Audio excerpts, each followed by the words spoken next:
Every time Instagram changes, it's tempting to think you have to change your whole strategy.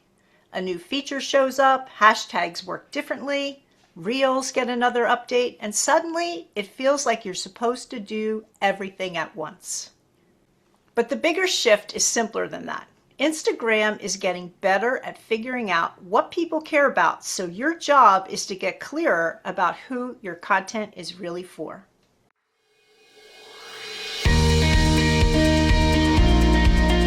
Welcome to the Get Digital Marketing Results podcast, where we give you information and actionable tips to grow your organization. Hi, I'm Bob Clark. And I'm Donna Botti. We're with Delos Inc. And today we're talking about Instagram visibility, what the platform seems to be rewarding right now, and how you can use these changes in your local business without turning Instagram into a second full-time job. Donna, let's start with the big picture. Instagram is always changing, but what's the main shift people need to understand right now? The main shift is that Instagram is less about I post it so my followers will see it and more about recommendations.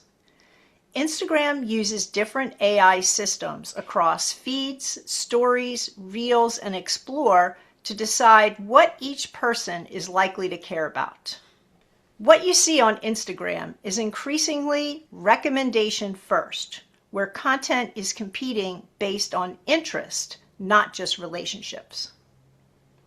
So this connects to what we've talked about before with interest-based social media. Your followers still matter, but they're not the whole game anymore. Exactly. And that's both frustrating and useful. It's frustrating because you can't assume that everyone who follows you will see everything. But it's useful because good content can reach people who don't follow you yet, if Instagram understands who would find it relevant. That's a good distinction. So this is not Instagram wants one kind of content, so everyone should make that one kind of content. No, and that's where people get into trouble. Instagram has different areas of the app, and they behave differently. Stories are more about people already connected to you. Reels and Explore are more about discovery. And Feed is a mix of accounts someone follows and content Instagram thinks that they'll be interested in.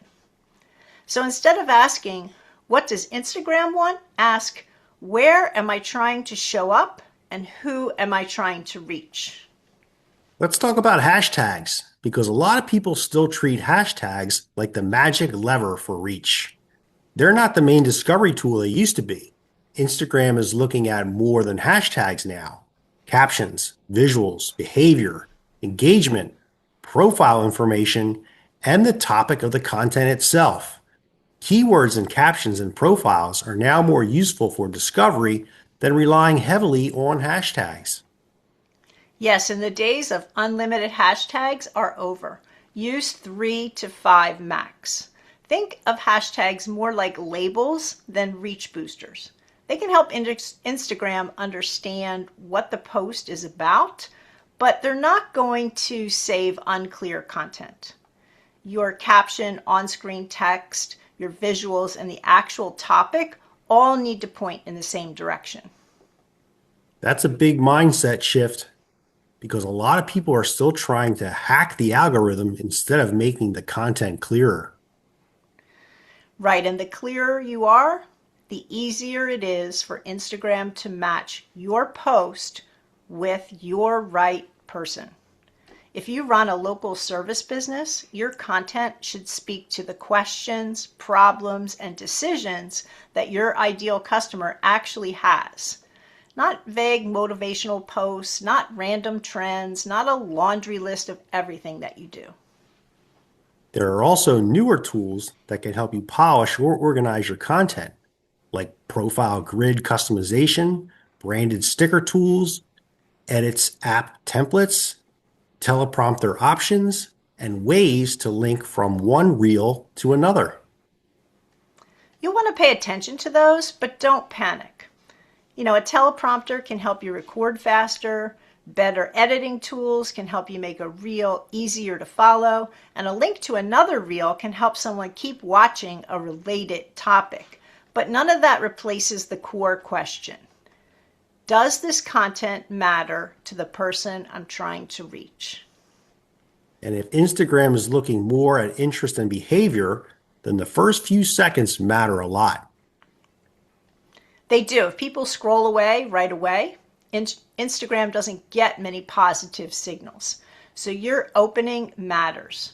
We've talked about this before, the first 3 seconds. Start with the problem, the question, the mistake, or the outcome that your ideal customer already cares about.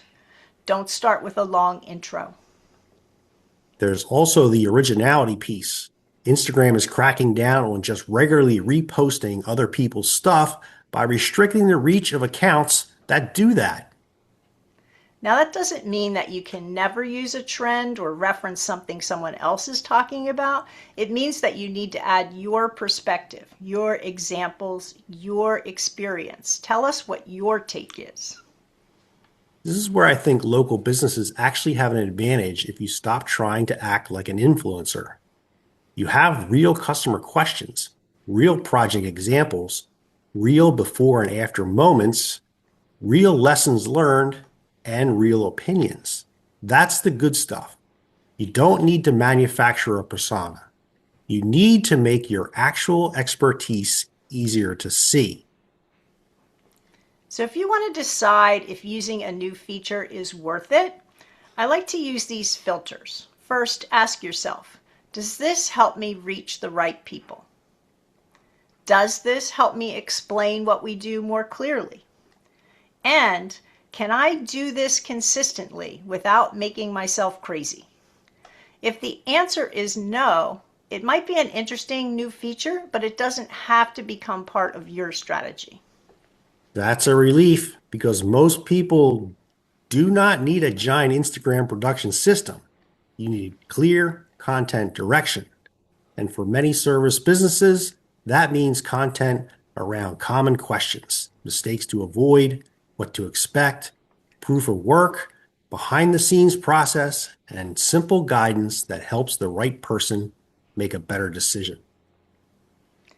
Because Instagram is getting better at reading what content is about and who people want to hear from, then vague content gets weaker and clear content gets stronger. And that's the opportunity. So here are your 3 action steps for this week. First, look at your last 9 Instagram posts and ask whether a stranger could tell who you help and what topics you want to be known for. Second, remember when we talked about those content pillars? Choose 3 content buckets tied to your ideal customer, such as questions they ask, mistakes they make, or proof that helps them trust you.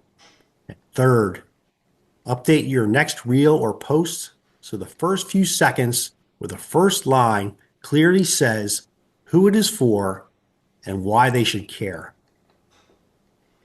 Instagram's going to keep changing, and you don't have to chase every new feature.